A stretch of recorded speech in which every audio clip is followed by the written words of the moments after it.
आज के इस विश्लेषण में हम सीधे उस मैदान जंग में उतरेंगे जहां भारतीय पौराणिक कथाओं का एक बेहद रोचक और अराजक युद्ध लड़ा गया। ये कथा पूरी तरह से हमारे मूल स्रोत पर आधारित है। कुंभकर्ण और हनुमान जी का ये महासंग्राम, ये सिर्फ ताकत की आजमाइश नहीं है, ये एक ऐसी टक्कर है जो सीधे विचारधाराओं से जुड़ी है। चलिए इसमें उतरते हैं। सोचिए उस पल को, चारों तरफ दहशत का माहौल है। हर तरफ से बस एक ही आवाज आ रही है, भागो, अपनी जान बचाओ। इसके सामने जाना मतलब मौत को बुलावा देना है। वानर सेना कुंभकर्ण के उस पहाड़ जैसे आकार को देखकर बुरी तरह से सहम गई है। खैर, ये डर स्वाभाविक भी है, क्योंकि इस सेना ने पहले भी मायावी राक्षसों को हराया है, पर यह चुनौती तो बिल्कुल अलग ही तस्वीर पेश कर रही थी। हालात कितनी जल्दी हाथ से निकलते हैं, ये देखना वाकई दंग कर देता है। एक छोटी सी पीछे हटने वाली घटना कैसे पलक झपकते ही एक पूरी तबाही में बदल जाती है। पहले सेना डर के मारे भागती है, फिर वानर राज सुग्रीव आगे आकर उस महाकाय राक्षस को चुनौती देते हैं, पर अगले ही पल वो खुद पकड़े जाते हैं। और फिर शुरू होता है कुंभकर्ण का योद्धाओं को सीधे निगलना। एक के बाद एक चीजें पूरी तरह से कंट्रोल से बाहर हो जाती हैं। अब यहां रुककर थोड़ा सुग्रीव के इस फैसले को समझते हैं। उन्हें अच्छे से पता है कि कुंभकर्ण कितना शक्तिशाली और विकराल है, लेकिन यही तो एक सच्चे लीडर की पहचान है। एक राजा होने के नाते वो जानते थे कि अगर वो अभी पूरी हिम्मत से इस खतरे के सामने नहीं खड़े हुए तो उनकी पूरी सेना का मनोबल हमेशा के लिए टूट जाएगा। सेना का जोश बनाए रखने के लिए सुग्रीव अपनी जान तक की परवाह ना करते हुए आगे आते हैं। और उनकी इस हिम्मत की दाद देनी पड़ेगी। पकड़े जाने से ठीक पहले तक वो डर नहीं रहे थे, बल्कि सीधे कुंभकर्ण पर ताना मार रहे थे। वो पूछते हैं कि क्या रावण इतना डर गया है कि उसने तुम्हारी नींद वक्त से पहले ही तोड़ दी? एक मौत के तूफान के सामने खड़े होकर दुश्मन की सबसे बड़ी कमजोरी यानी रावण के डर पर चोट करना, ये सुग्रीव की निडरता का बहुत बड़ा प्रमाण है।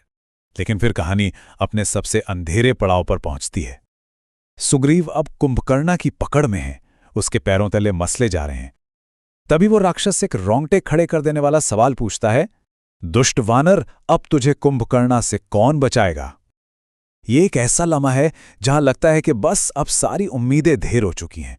पर कहानी का असली स्रोत एक बहुत ही रोचक राज खोलता है। राक्षसों का असली मकसद सिर्फ कत्लेआम मचाना था ही नहीं, उन्हें बिल्कुल साफ ऑर्डर मिला था कि वानर सेना पर ध्यान मत दो, सिर्फ राजा सुग्रीव को बंदी बनाओ और उन्हें सीधे लंका में रावण के सामने पेश करो। तो दरअसल ये कोई आम हमला नहीं था, ये एक पूरी प्लानिंग के साथ किया गया अपहरण था। लेकिन यहां दिक्कत क्या होती है कि कुंभकर्ण अपनी ही भूख के चलते अपनी बनाई पूरी स्ट्रैटेजी खराब कर बैठता है। जब वानर अपने राजा को बचाने उस पहाड़ जैसे राक्षस पर टूट पड़ते हैं तो वो उन्हें ऐसे झटक देता है जैसे वो कोई चींटियां हों। और फिर शुरू होती है एक खौफनाक दावत। वो नीला जैसे बड़े सेनापतियों को जिंदा ही निगलने लगता है। अपने राजा को बचाने की वो आखिरी कोशिश एक ड्रावित करने वाली त्रासदी बन जाती है। इस दौरान एक बहुत ही अजीब और मुश्किल सामरिक दुविधा सामने आती है। महान धनुर्धर लक्ष्मण अपना तीर निकालते हैं, निशाना भी लगाते हैं, पर उसे चला नहीं पाते। सोचिए क्यों? क्योंकि अगर उन्होंने कुंभकर्ण को मारा तो उसके पेट में जिंदा फंसे हुए उनके अपने वानर सहयोगी भी मारे जाएंगे। एक योद्धा के लिए इससे बड़ी बेबसी क्या होगी कि वो दुश्मन पर प्रहार इसलिए नहीं कर सकता क्योंकि उसमें उसके अपनों की ही जान चली जाएगी।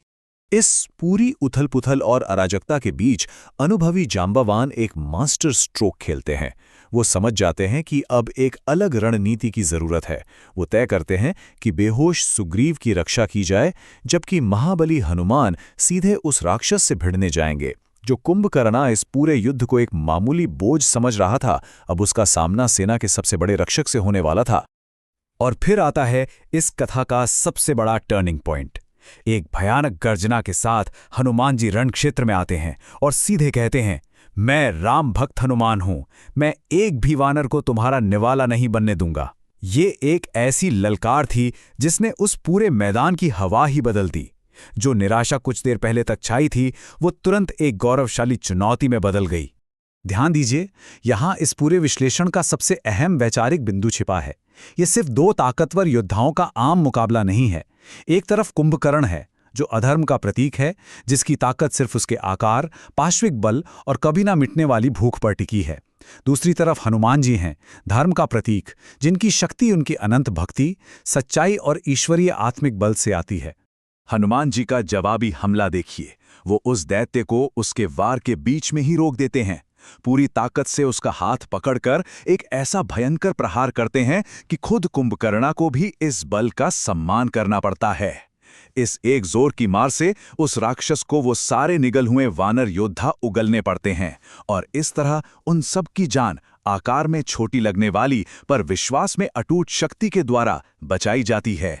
यहां हनुमान जी ने इस पूरे युद्ध का एक कड़ी सिद्धांत स्थापित कर दिया। उनका ये संदेश कि अधर्म का पहाड़ चाहे कितना ही विशाल क्यों ना हो, वो धर्म की आंधी के सामने नहीं टिक सकता।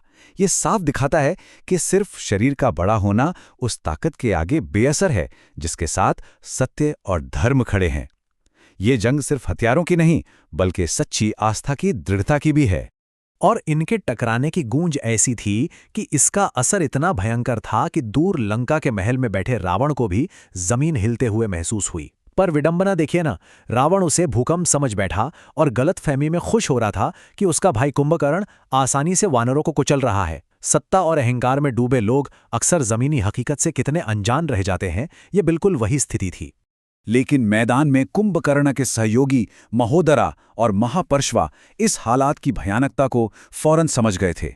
उन्हें साफ दिख गया था कि हनुमान जी से उलझना लंबा खिंचेगा और महंगा पड़ेगा। वो तुरंत अपने दायित्व को याद दिलाते हैं कि उनका प्राइमरी मिशन हनुमान से लड़ना नहीं, बल्कि सुग्रीव को लंका ले जाना है। ये याद आते ही पूरी स्थिति एक नया मोड़ ले लेती है। अपने असली मकसद को वापस पकड़ते ही कुंभकर्ण अब एक बेहद चालाक और क्रूर चाल चलता है। वो अचानक से ढेर सारे वानरों को हवा में उछाल देता है ताकि एक जानलेवा भटकाव पैदा हो सके। अब हनुमान जी के सामने एक दिल दहला देने वाली दुविधा थी, या तो हवा से गिरते अपने साथियों की जान बचाएं या सुग्रीव के अपहरण को रोकें। हनुमान जी का ध्यान साथियों को बचाने में लगता है और ठीक इस वक्त का फायदा उठाकर कुंभकर्ण सुग्रीव को लेकर भागने में कामयाब हो जाता है। इस पूरे विश्लेषण को समेटते हुए एक बहुत ही गहरा सवाल गौर करने लायक है। जब धर्म का साक्षात रूप आकर सेना को बचा लेता है, भयंकर खतरे को रोक देता है, पर उसके बावजूद दुश्मन उनके नेता को अंधेरे में घसीट ले जाता है, तो क्या वहां सच में जीत हुई? जब अंतिम विजय अभी भी दूर हो, तो कोई सेना अपने विश्वास की इस आखिरी परीक्षा को कैसे पार करती है? ये एक ऐसी कथा है जो हमें युद्ध और दृढ़ता के इस असमंजस पर ठहरकर सोचने के लिए मजबूर कर देती है।